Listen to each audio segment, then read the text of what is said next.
What's up YouTube, it's Authentic. Today I've got a new video for you guys. We're covering Tormin the Cold, one of my favorite champions in the game. He was my first Void Legendary. I got him way back when it was a 2x 10x on Voids for Tormin and I picked him up. Super happy with him at the time. Today I'm going to be showcasing him in live arena. He was a problem in classic arena for a very long time. He was balanced a few times. He's still very good.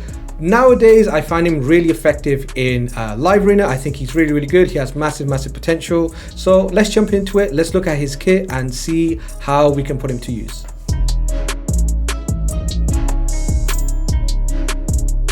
So here we are, here we have his build. I have him in Savage, so you guys can guess what I'm planning to do with him. He will be built for damage and he's going to be doing like a side control CC kind of gameplay where he controls and freezes and does damage for us at the same time. He's also got the single target strip too, but we'll get into his kit. I'll just summarize his kit after we look at his build.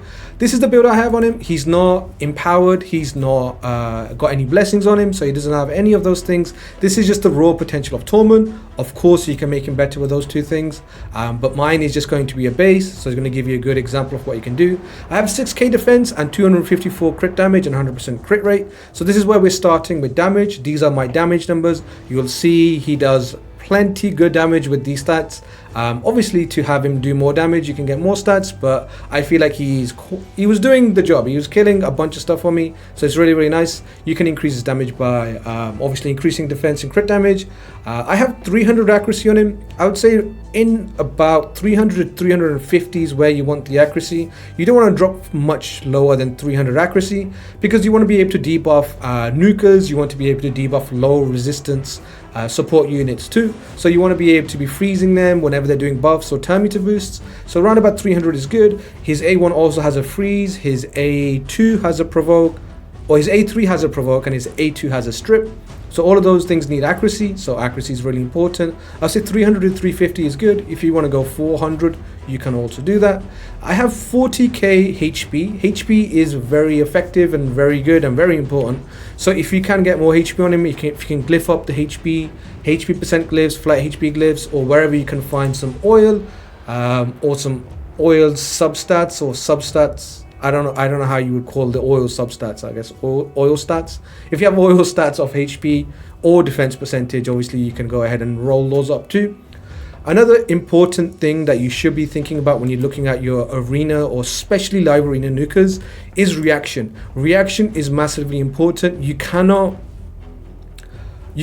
estimate what speed your opponent is going to be running their nukers at. So if they're running nukers which are 250 to 60 speed, you can see my Tormin is around about 200 speed is what I would say the floor is. You don't want to go much slower than this. 200 speed is about the floor, and then you can go above 200. But let's say your opponent is running 260 speed, or let's say your opponent is also running 200 speed, but they have Sun Wukong aura, or they have a arbiter aura, or any speed aura that would just beat you out. At that point, you're gonna have to rely on reaction to stay alive. He is a defense-based champion, but good nukers will be able to clean him up. Rodos is gonna kill him, Taras is gonna kill him. So you want to have a reaction to be able to survive those things and not die to basic A1s, or not die before taking a turn. So reaction is really good for that. I have the counterattack accessory. His counterattack, his A1's AoE, which does freeze. It is really nice. I've got a really good accessory for this. I have crit damage, defense and accuracy. Maybe we should go ahead and see if we can. Where is the thing? Oh, this one. Let's see if we can ascend crit damage. Ascending crit damage. Oh no, flat attack. Well, it is what it is. Now you have dust where you can just re-roll the substats. But yeah, crit damage, defense and accuracy on my amulet, so that's pretty nice. Let's take a look at his kit. His A1 does the freeze AoE. It's a 25% chance to land the freeze on each enemy when you do the AoE. You have the A2, which is really good and really effective. You can strip off the buffs. If the enemy is frozen, then he will steal the buffs, which is also really nice. But mainly you're going to be using this to strip buffs. It will ignore defense if you have freeze and HP burn. I don't really use HP burners in my arena team, so that's not going to be an issue for me. So strip is nice on there. The provoke is really good. If you want to CC or lock down a champion, or you want to provoke them, this is really effective. Again, if there's low resistance revivers, Yuko, or somebody's running a low resistance Duchess, or somebody's running an Elva without resistance, or even Sifi without resistance, you'll be able to go ahead and like provoke them, and then you can control them for a turn, kill them before they can get back around. And then you have the passive. Now the passive is a lot of wording, so I'm just going to give the TLDR for you. There's two chances when the freeze chance happens. Once when the opponent does a buff on a champion, and once they do a turn meter boost. That's basically it. Once for buff and once for boost. Those are the two times he gets the 20% chance. Oh no, he gets the 30% chance because it's 10% from booked. So he'll get 30% chance once on free, once on turn meter boost, and once on buffs. That's all you need to know. The rest is you can't land freeze on artifact sets or masteries. So that just basically sums that up. And he also has a second passive where if he dies once, he's going to come back, revive himself with 100% HP, but he will have freeze on. If you have Sifi, then she has a chance of removing this freeze. So Sifi and Tormin is it's a pretty good marriage. Rhodos might have something to say about that. But 6 turn cooldown. If you stay alive for 6 turns after being revived, you get this passive again, so you can come back to life again. Quickly going over the masteries, I have the standard Nuka masteries. We have Helm Smasher on him. Some people who run him for full support might think about Fearsome Presence. Me, I like him doing damage. I don't really want to run him as a solo support. I like him being some freezes and then damage on the side as well. A lot of people don't expect my Tormin to be built in damage, so he gets that surprise value too, where they'll leave all my support champions and they will ban my other Nuka, and then my Tormin will just clean them up. I have some boost on accuracy too. We have Cycle of Magic because we're running Savage and a broken set. Laura Steel's not doing that much for us. And then we have Spirit Haste for boosting turn meter whenever he has some allies dead. The other masteries don't really do anything on this side. So those are the masteries, and that is the build. We're going to go ahead and take a look at some fights in live arena. So here you can see this is our first fight. My opponent picked Wukong to start with, and then I picked Sifi and then UDK. He picked Nekrit Hefrak. We picked Ronda and Tormin. He finished with Rhodos and Arbiter, and we picked Yumiko last. Right at the end, just to get the reset ability, lockout abilities in there. We go ahead and ban the Nekrit. We want to basically leave them without any protection, so they don't have any block debuffs, because if they're running Arbiter into our Tormin, though, it's going to be a good time. If they do turn meter boost, they're going to be in trouble. They do increase attack, that's another chance to freeze. I'm thinking about which aura to go for. I'm thinking about maybe we go increased defense, since she is out of the picture, Ronda's out of the picture.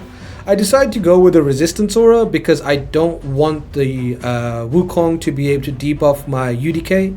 So my UDK has run about 650 resistance, so most of the time he doesn't get debuffed by nuking Wukongs, but sometimes you get some crazy builds. So I just wanted to be 100% sure that we won't be getting debuffed by Wukong. So we go ahead and lock out.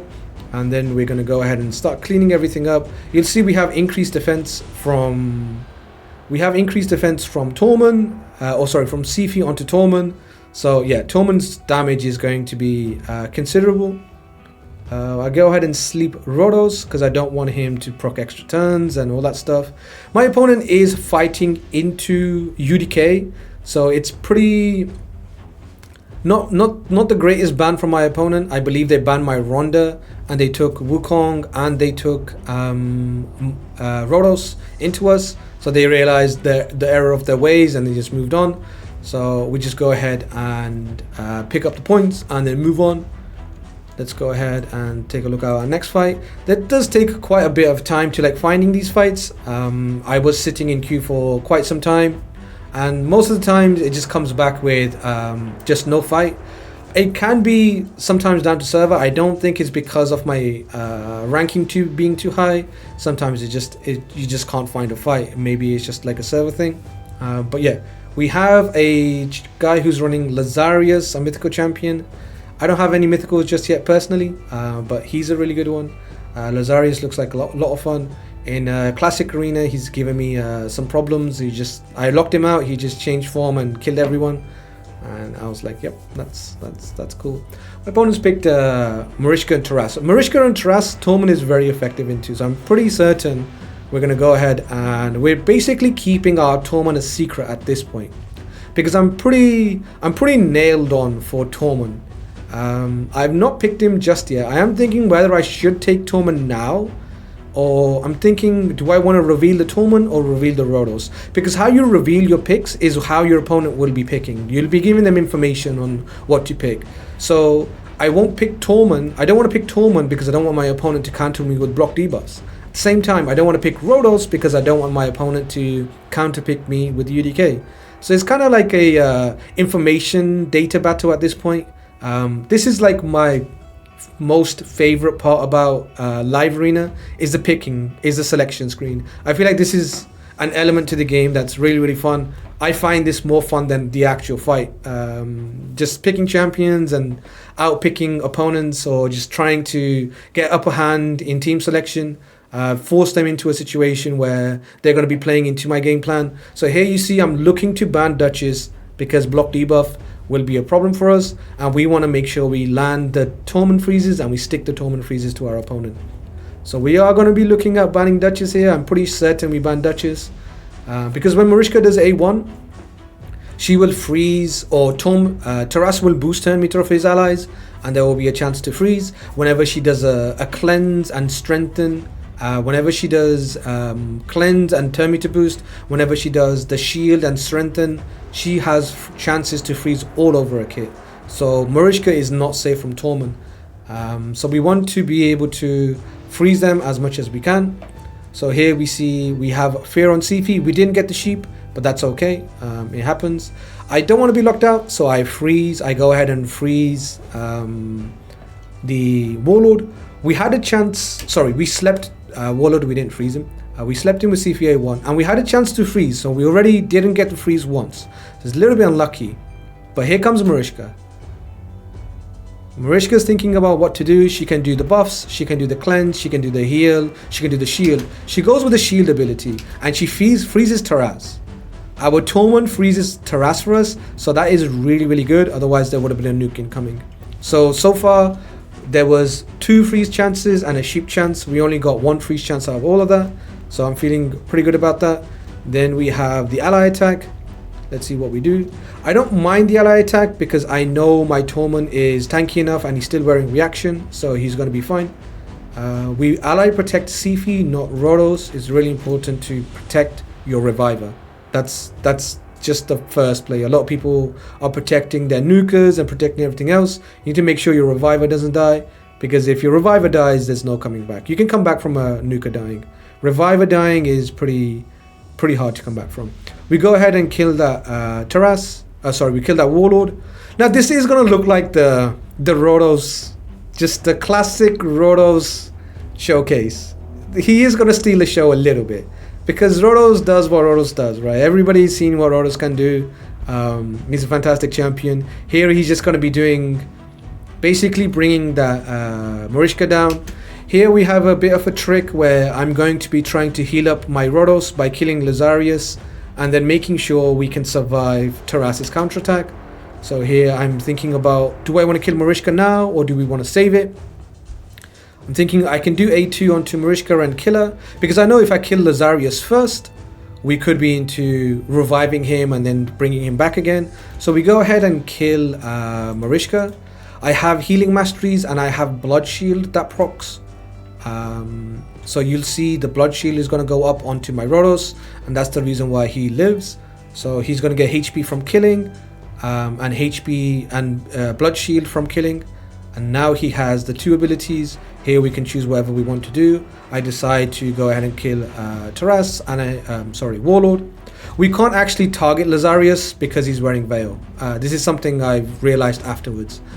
We can't target Lazarius because he's got Veil. We can't really see the Veil, I can't really tell, but I remember clicking on the champion at the time. I was like, why can't I hit him? And he has perfect Veil on. Which is a bit of a problem, but it's okay.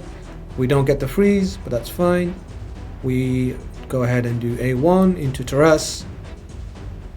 Every time Taras is boosting his turn meter with his counterattack, he has a chance to be frozen. My opponent does an ability and then he dies. I'm not really sure what killed Lazarius here. Is there a counterattack that's coming out? Oh, it looks like a Rotos counterattack. Okay, well, never mind. Rotos being Rotos, just killing things out of his turn. Just counterattack and then just killed him.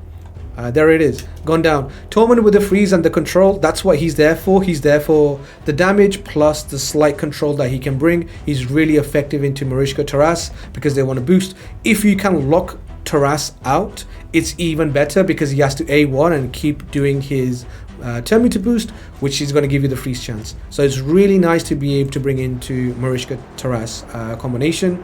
Really, really good. Yeah, it's one of my ways to kind of get around these two champions in arena. They are really, really painful, but it's nice to be able to take down a Marichka Taras team from time to time.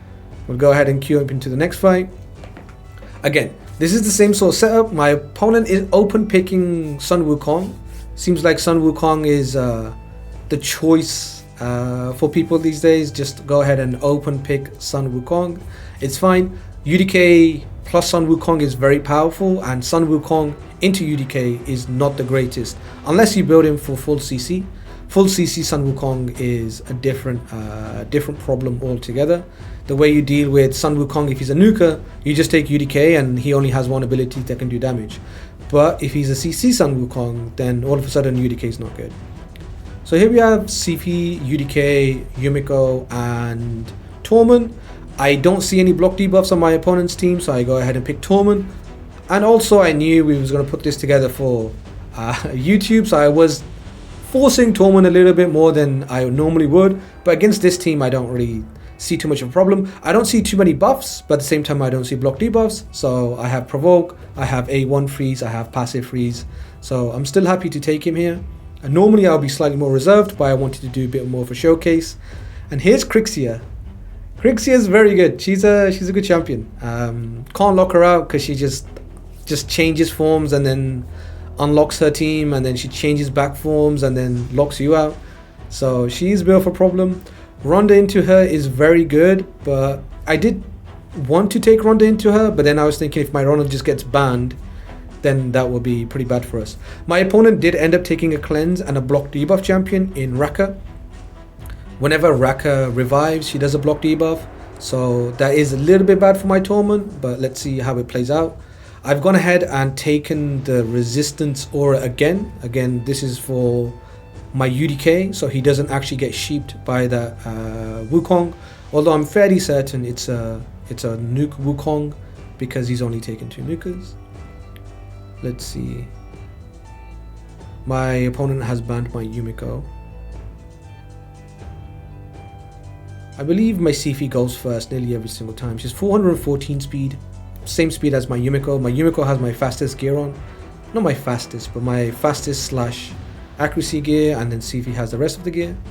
So here I'm thinking about what to do. Do I want increased defense or do I want sleep? And I decide to go with increased defense. There, Raka did a turn meter boost, I believe. She does a turn meter boost on all of her team, but she then go ahead and cleanses. She does turn meter boost on her passive whenever she takes a turn. So she did that, and there's also continuous heal that she's gone up and put up on Wukong. Let's see. Yeah, we took the hit from Harima. We didn't proc any reaction onto our Ronda, but that's okay. We go ahead and block passive with Ronda. Now Ronda is really, really effective. As you can see there, it's really hard to kill a Harima, but Ronda, without increased attack, was able to do it because she blocked her passives. Blocked the passive, normal, 50% ignore defense reduction, and then she was pretty comfortably able to kill off Harima.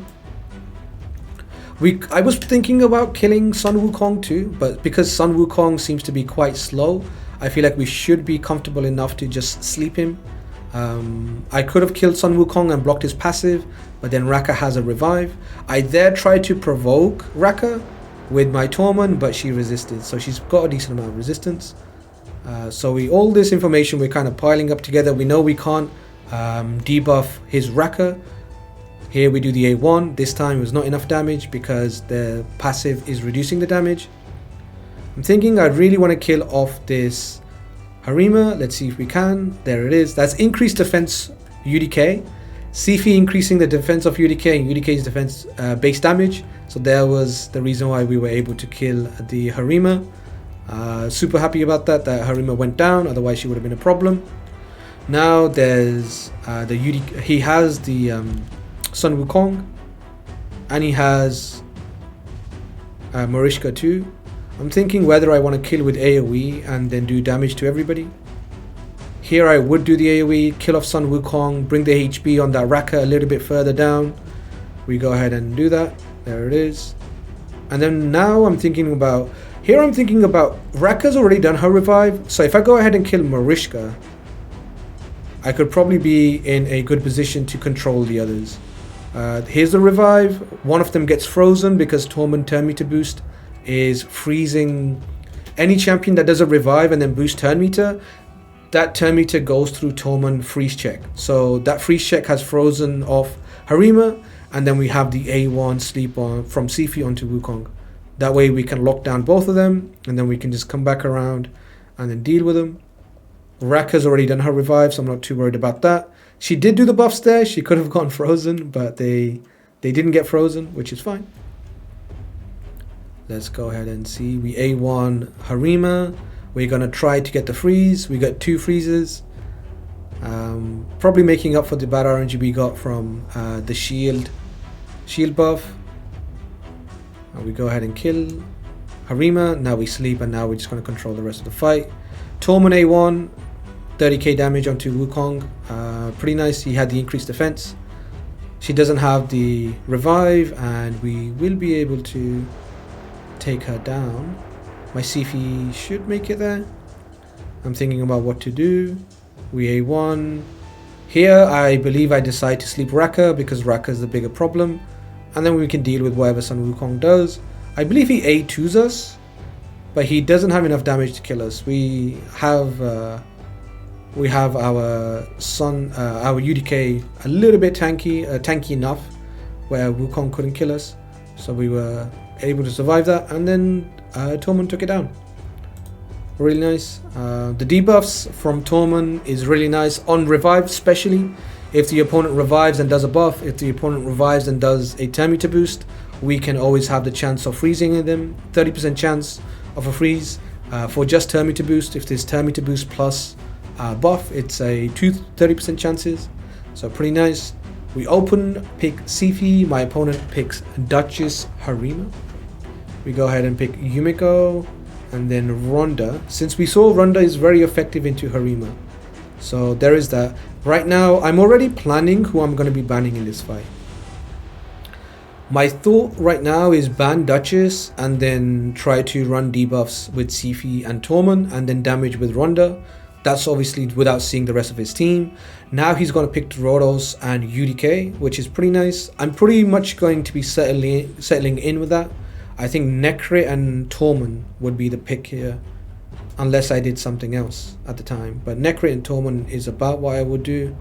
Can't really think of... Sun Wukong's an option, but then there is Harima and UDK, and not really an option I would like to take into that. I'm just trying to make sure if there's anything I would rather take over Necrit. Over Necrit, maybe another Reviver, somebody like a Yuko, a Pythion even. But I settle with Necrit. I know if he bans my Sifi, we have enough protection with Necrit in Stone Skin, ally protections, reactions and such. Let's see what I try here.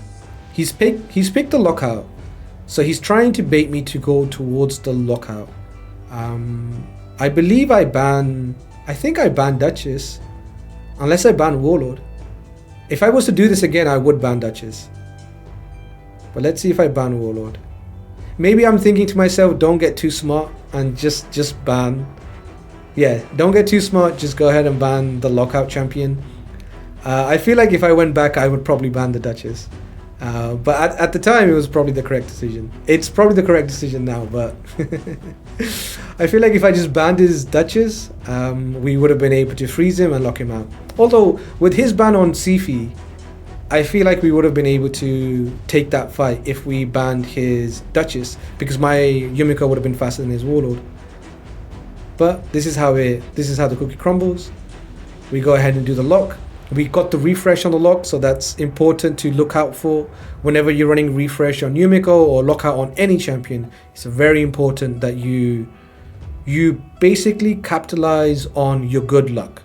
You can get good luck and you can still lose fights.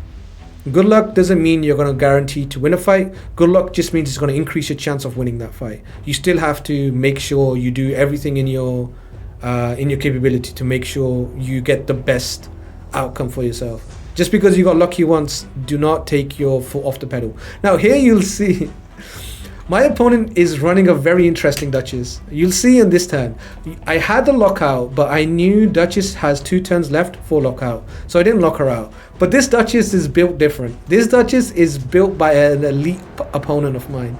He is going to do something I did not expect, and here it is. His Duchess is about to take a turn. This shocked me.